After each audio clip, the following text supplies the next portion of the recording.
तो स्टूडेंट, इस वीडियो में 8 ग्रेड अभ्यास पुस्तिका सामाजिक विज्ञान, ये आपका नई बुक जो है ना 2025 और 26, तो इसमें सामाजिक विज्ञान में आपका जो इतिहास है, तो इतिहास का अध्याय 8। तो चलिए, अध्याय 8, 18वीं शताब्दी में नए राजनीतिक गठन। पहला प्रश्न, भारत के कौन से हिस्सों में जमींदार और किसानों के विद्रोह के कारण राजस्व की मात्रा में कमी आ गई? यहाँ पर आपको 4 ऑप्शन दिया गया है। तो इस प्रश्न का सही उत्तर ऑप्शन ए होगा, उत्तर और पश्चिमी। नंबर 2, मुगल साम्राज्य के विघटन के समय सर्वाधिक महत्वपूर्ण एवं बड़ा प्रांत नहीं था। ऑप्शन दिया है बंगाल, हैदराबाद, अवध या फिर मालवा। इस प्रश्न का सही उत्तर मालवा होगा। ठीक है, चलिए नंबर 3, प्रश्न नंबर 3, यहाँ पे बोला है जाटों के प्रभुत्व क्षेत्र में कौन से शहर महत्वपूर्ण व्यापारिक केंद्र बन गए? यहाँ पर दिया है पानीपत तथा वल्लभगढ़, पुणे और नागपुर, लखनऊ तथा इलाहाबाद, आगरा और सूरत। सही उत्तर है ए वाला, पानीपत तथा वल्लभगढ़। ठीक है, चलिए प्रश्न नंबर 4,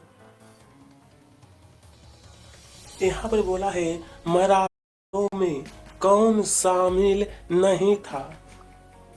सूरजमल, सिंधिया, गायकवाड़ या फिर भोसले। सही उत्तर है सूरजमल। सूरजमल के राजनीतिक नियंत्रण में कौन कौन से क्षेत्र शामिल नहीं थे? आधुनिक पूर्वी राजस्थान, दक्षिणी हरियाणा, पश्चिमी उत्तर प्रदेश और दिल्ली, बिहार तथा उड़ीसा। डी वाला ऑप्शन सही है, बिहार तथा उड़ीसा। ठीक है, चलिए अब रिक्त स्थान वाला प्रश्न। चलिए, खालसा पंथ की स्थापना, इसकी जो स्थापना है गुरु गोविंद सिंह ने की थी।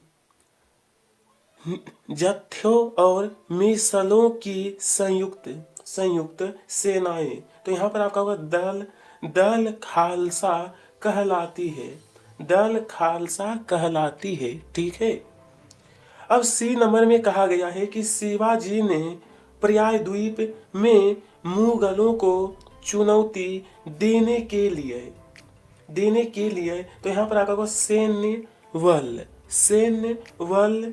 ठीक है, डी नंबर का है बाजीराव प्रथम के नाम से भी जाने जाते हैं, तो यहाँ पर आपका होगा बाजीराव वल्लाल।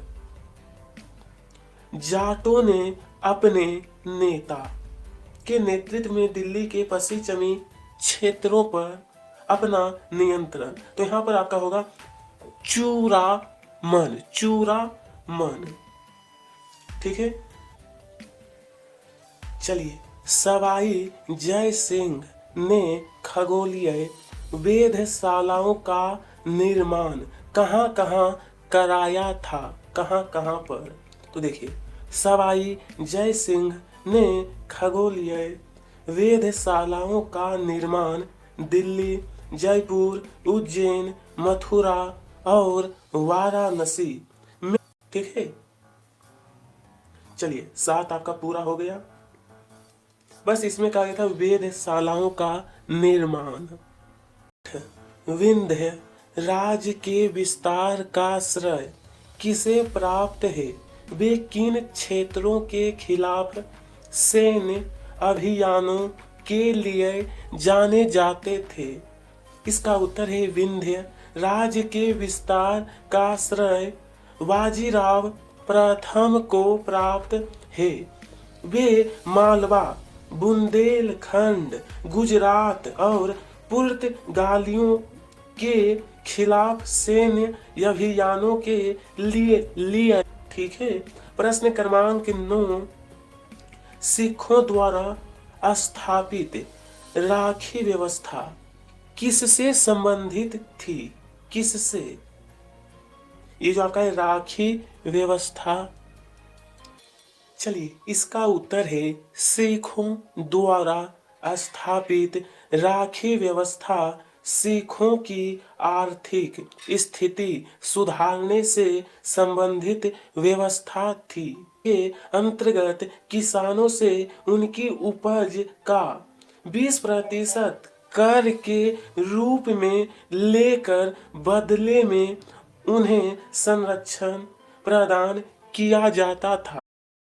ये आपका प्रश्न 9 कंप्लीट है। अब यहाँ पे देखिए प्रश्न क्रमांक 10 में कहा गया है 1737 ईस्वी के बाद मराठों का प्रभुत्व किन किन क्षेत्रों में फैला था?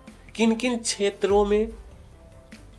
चलिए 1737 ईस्वी, तो इस प्रश्न का 1737 ईस्वी के बाद मराठों का प्रभुत्व उत्तर में राजस्थान और पंजाब, पूर्व में बंगाल और उड़ीसा तथा दक्षिण में कर्नाटक और तमिल एवं तेलुगु क्षेत्रों तक फैला था। यहाँ पर प्रश्न कहा गया है कि जाट राज्य के प्रमुख व्यापारिक केंद्र कौन कौन से थे? किसका? तो जाट राज्य के। चलिए उत्तर रहेगा जाट समृद्ध कृषक थे और उनके प्रभुत्व क्षेत्र में पानीपत तथा बल्लभगढ़ जैसे शहर महत्वपूर्ण व्यापारिक केंद्र बन गए। जाटों की शक्ति सूरजमल के समय पराकाष्ठ पर पहुंची एवं सूरजमल के राज में भरतपुर एक शक्तिशाली राज्य के रूप में उभरा। कैसे? तो शक्तिशाली राज्य। चलिए मराठा प्रशासन व्यवस्था का वर्णन कीजिए। किसका? तो मराठा प्रशासन व्यवस्था का। चलिए इसका देखते हैं। मराठा प्रशासन अंतहीन सैन्य अभियानों के साथ साथ मराठों ने एक प्रभावी प्रशासन व्यवस्था तैयार की। जब किसी इलाके पर एक बार विजय अभियान पूरा हो जाता था और मराठों का शासन सुरक्षित हो जाता था, तो वहां स्थानीय परिस्थितियों को ध्यान में रखते हुए धीरे धीरे भूराजस्व की मांग की गई। कृषि को प्रोत्साहित किया गया और व्यापार को पुनर्जीवित किया गया। चलिए प्रश्न सूबेदार के रूप में सआदत खान द्वारा अवध में क्या कार्य किए गए थे? अवध में कौन सा कार्य किया गया? चलिए इसका उत्तर शहादत खान ने अवध क्षेत्र में मुगल प्रभाव को कम करने की कोशिशों के चलते मुगलों द्वारा नियुक्त जागीरदारों की संख्या में कटौती कर दी। उसने जागीरों के आकार में भी कटौती की और रिक्त स्थानों पर अपने निष्ठावान सेवकों को नियुक्त किया। धोखाधड़ी को रोकने के लिए जागीर अधिकारियों के खातों व लेखों की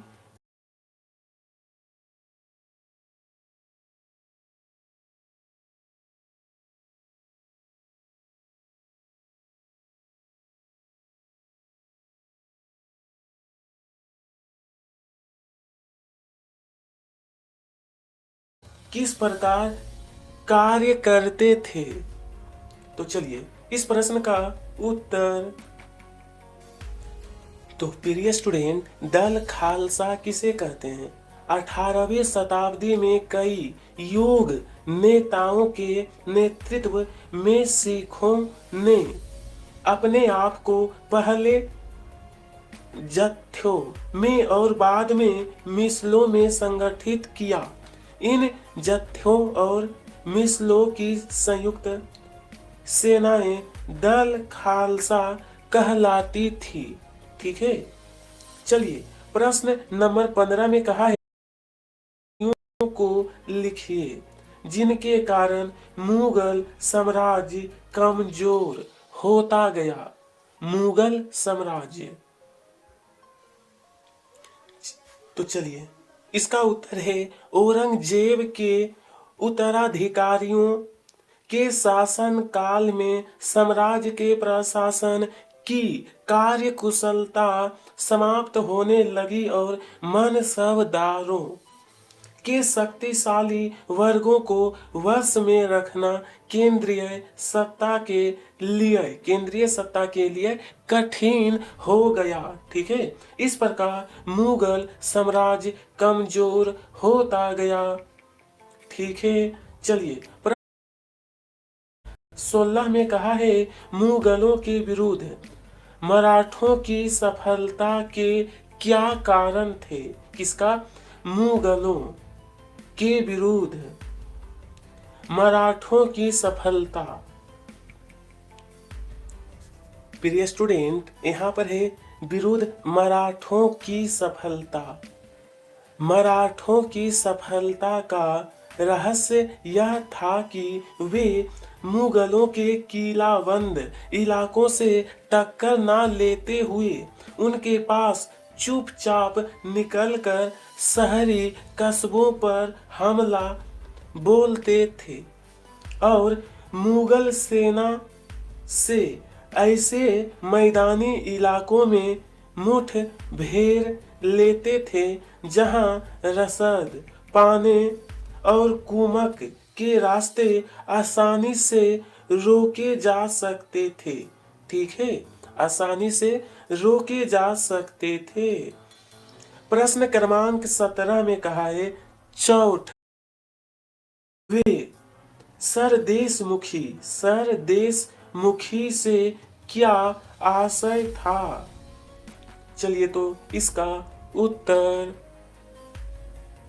प्रिय विद्यार्थी, इस प्रश्न का उत्तर चौथ जमींदारों द्वारा वसूले जाने वाले भू राजस्व का 25% भाग है।